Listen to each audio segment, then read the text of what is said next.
Okay, and I continue to do terrible, but we're going to keep on with this analysis. And as you can see, that this is absolutely insane. This bank, I'm failing, cannot happen. This right here, this is unenforceable. This thing where they're going to prosecute them. But we'll continue here in this video. Let's talk about what's going to happen when the FDIC, when they take over this bank, and try to dispose of it. The last video we left off, and now I'm looking at this, 155. I'm not sure how I took 155 billion off of this figure, and I got the 1.61 trillion. I've done the math wrong there, but you get the point. This is just impossible. It's too involved. It cannot be done, and there's no way that you're going to prevent the public from being scared to death as to what the hell is going to happen with their money.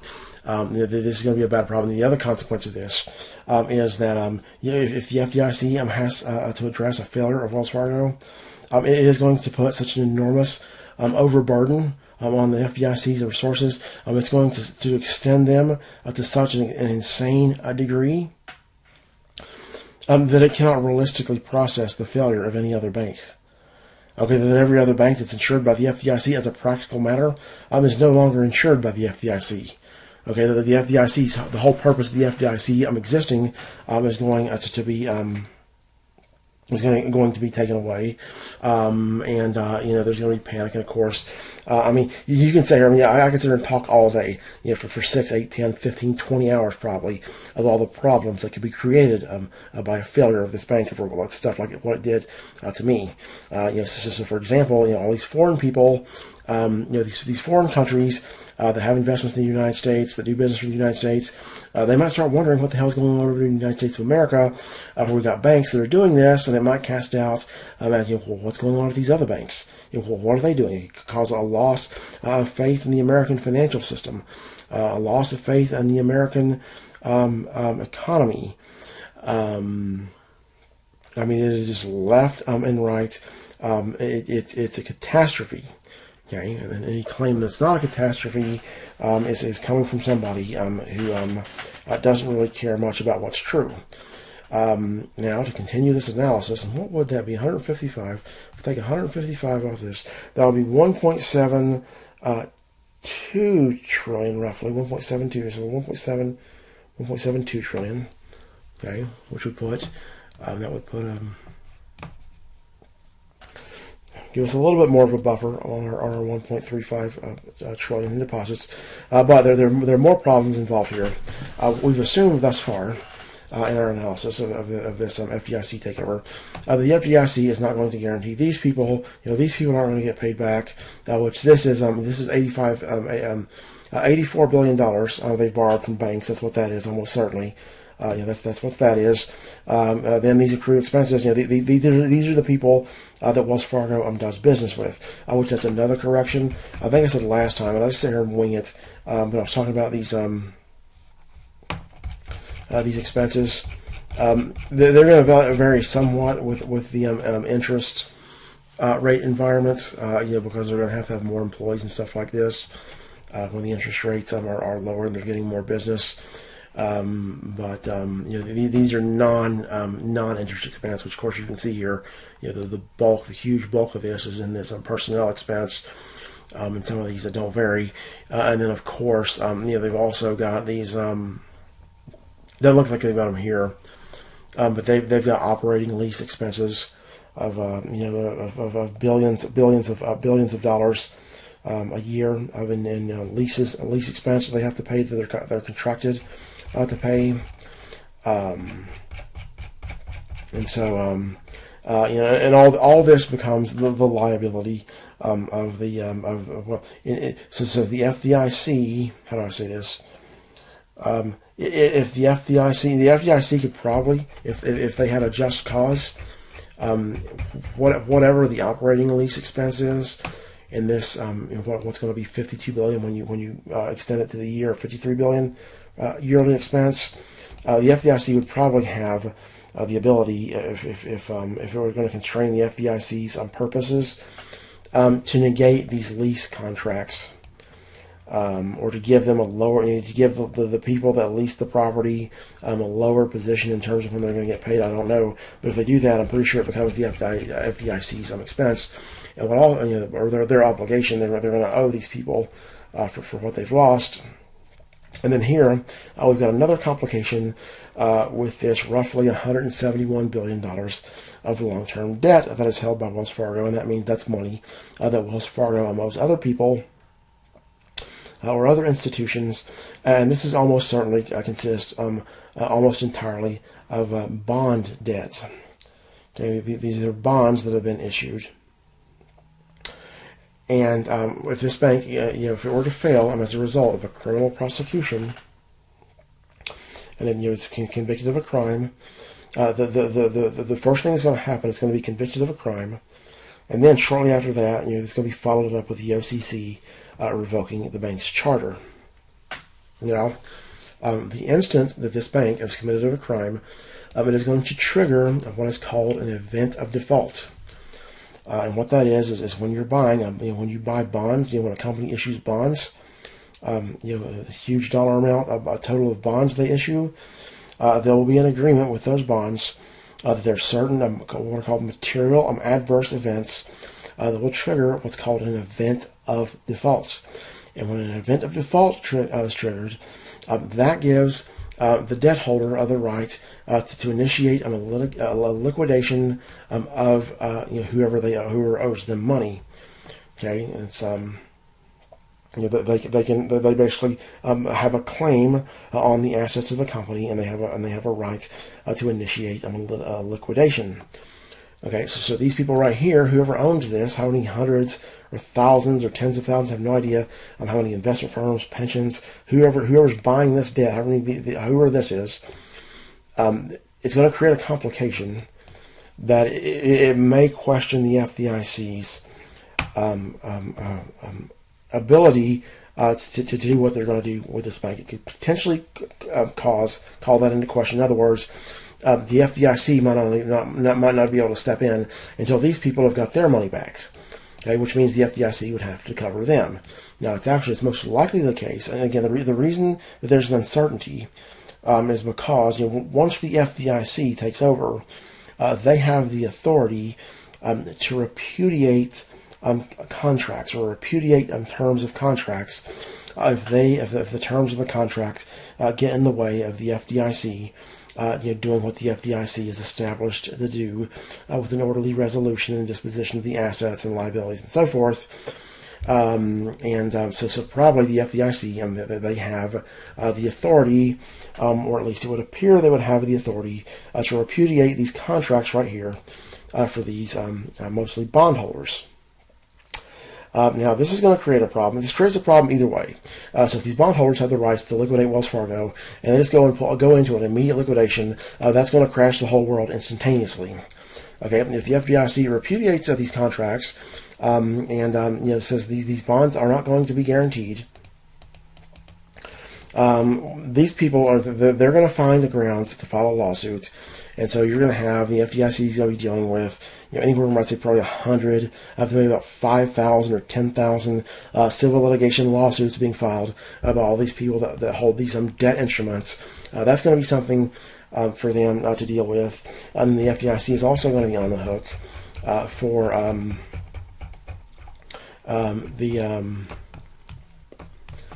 interest payments that these investors are going to miss.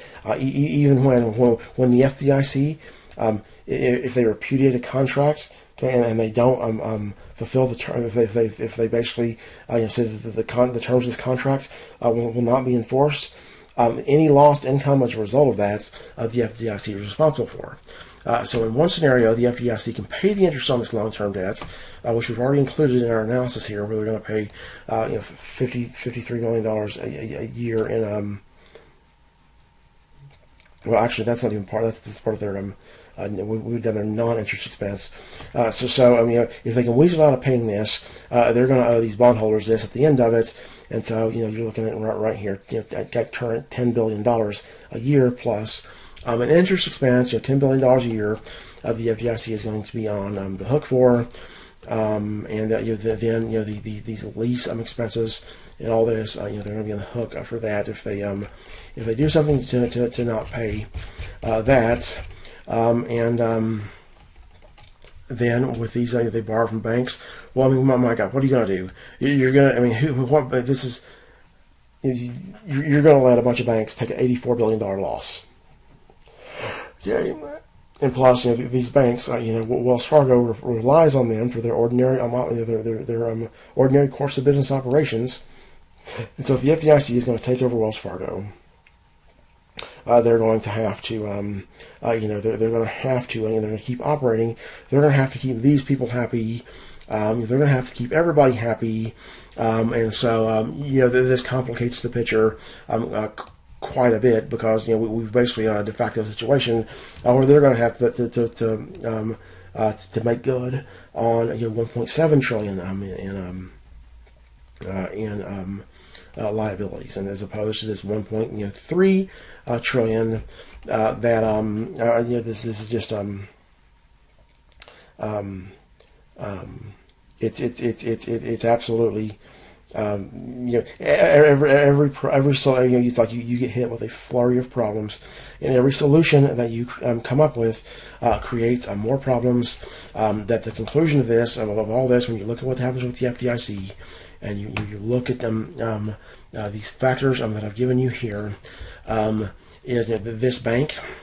It is so massively interconnected into this broader system of the economy. It's got so many millions of nodes tied directly to it that you cannot uproot this thing from this broader system without taking the whole system with it. Okay, you uproot this thing, you uproot the bank, and the rest of the economy comes with it. Okay, you just tank the whole world, and when you try to rescue the situation by doing something like this, I don't like your chances, and I don't think the public is going to like your chances either.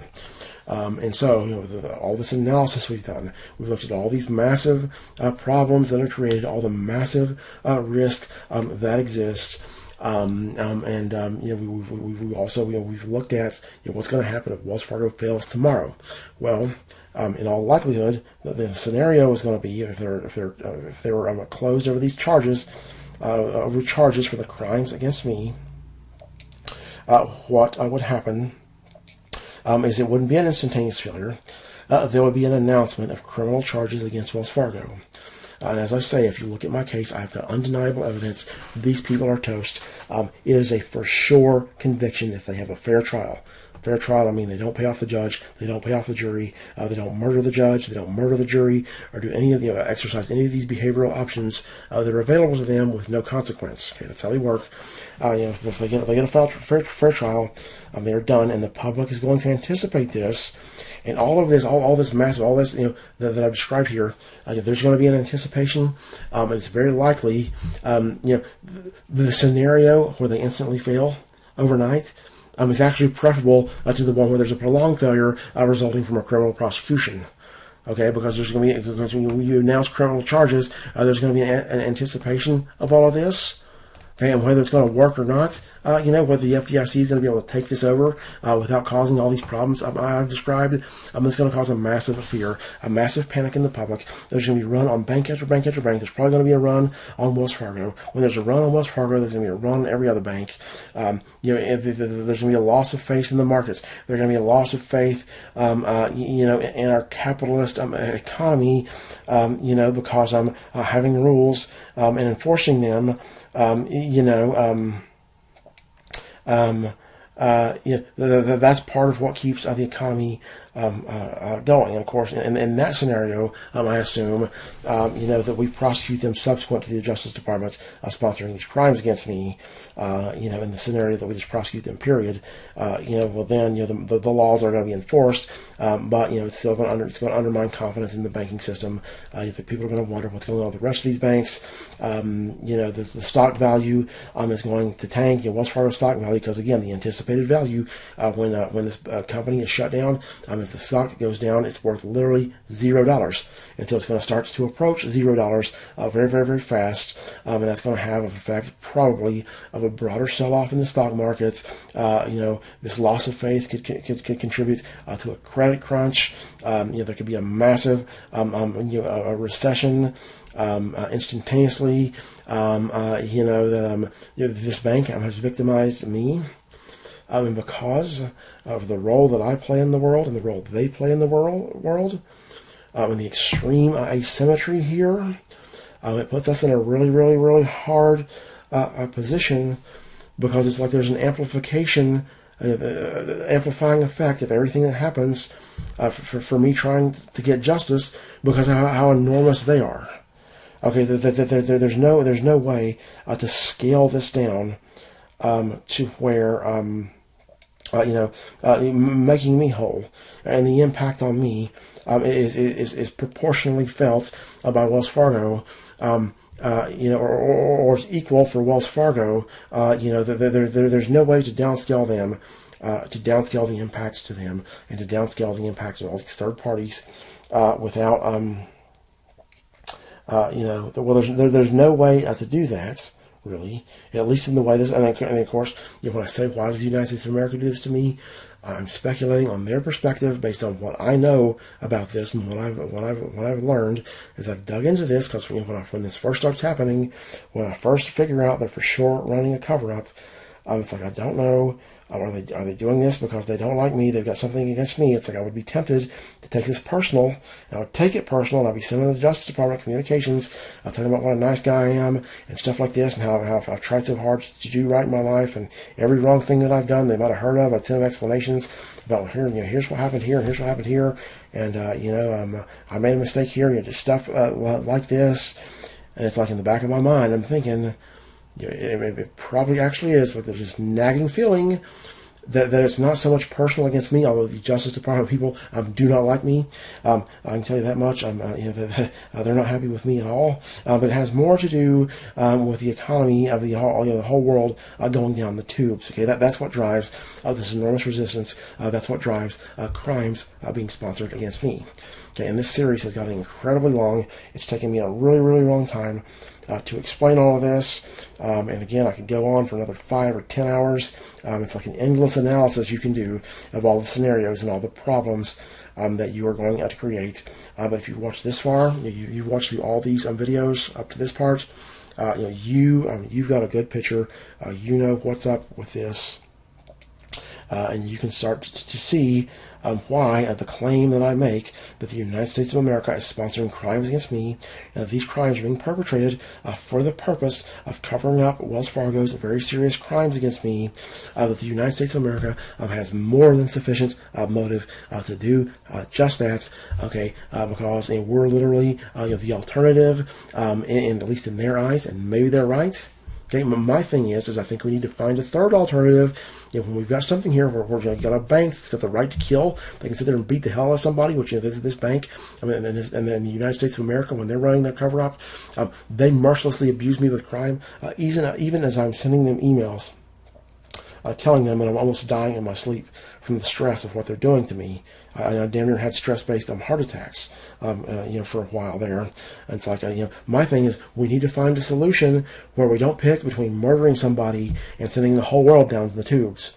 We need to have a situation and a process and a something where this person doesn't have to be murdered, and the economy doesn't have to go down the tubes. We need both of those. At the same time, they don't appear to think in those terms at all. It's like they're going to do the easiest thing that they can do, and the easiest thing that they can do is to knock the living hell out of a disabled man for years at a time, and to endlessly terrorize him, that they seem to be really, really, really pumped up by the position of vulnerability that I'm in, that I've got the mental illness, that I'm disabled. All this really, really kind of gets their lips wet. And gets them kind of salivating as to these people do not appear to aspire to much for what they're going to be in life. Okay, these are people that I'm sorry to say it, they excel at flattering themselves. They do not excel in behaving in ways that flatter them. That's both the Justice Department and Wells Fargo. The Justice Department goes on this stuff about that we don't have a bias against we're going to treat the powerful and the powerless the same. We're going to treat the rich and the poor the same. It's a bunch of stuff that they say that feels good for them to say it when they say it. They're absolutely they are whores to the rich and the powerful, and they are sworn enemies to the powerless and the vulnerable. Okay, people who are disabled, people who are mentally ill like me, or in some kind of position where they're a marginalized person in society. We're their bread and butter. They knock the hell out of us for the living, just like they coddle and caress the powerful for a living. So our video series is almost over. I'm going to do one more video. We've covered the financial aspects of this. Okay, in the next video, I want to talk about just briefly the non-financial aspects as to why the United States of America would do this to me. That there are some things I'm involved in what's happened with me that may, in the end, may have be more of a powerful driver of the Justice Department's behavior than the threat of the world going down the tubes.